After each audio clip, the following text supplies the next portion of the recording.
Hikayat Putri Hijau. Cerita dari Provinsi Sumatera Utara. Provinsi Sumatera Utara merupakan salah satu provinsi di Indonesia yang terkenal dengan berbagai objek wisata. Salah satu tempat wisata yang sangat terkenal di Sumatera Utara adalah Danau Toba.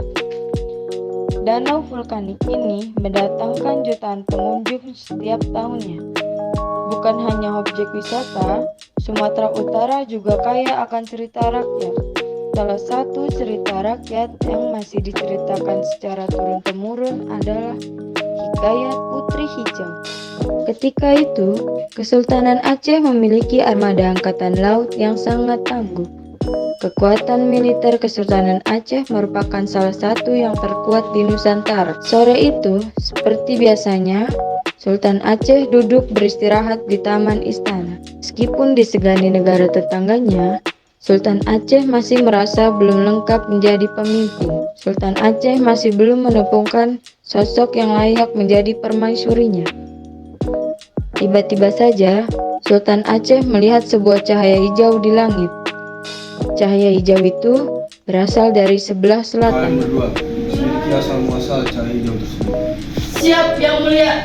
Dua prajurit kepercayaan Sultan Aceh itu segera menuju ke arah selatan, melacak asal muasal cahaya hijau.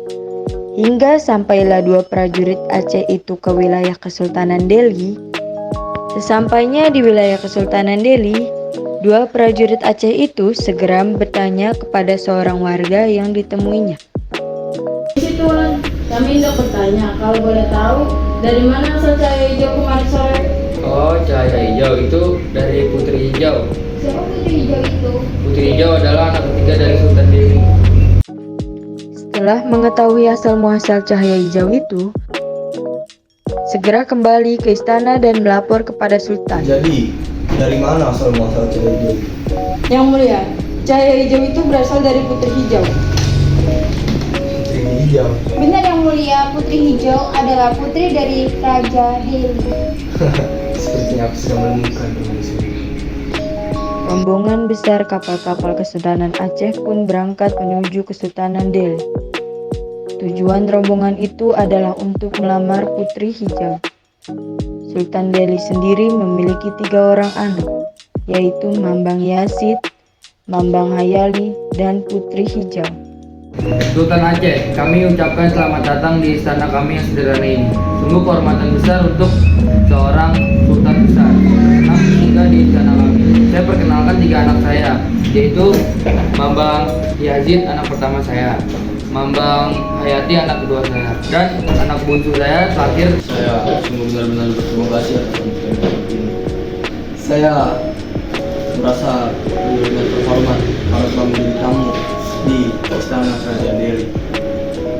Oleh karena itu, sebagai tanda persahabatan kita, saya membawakan sedikit oleh-oleh berupa barang-barang ini.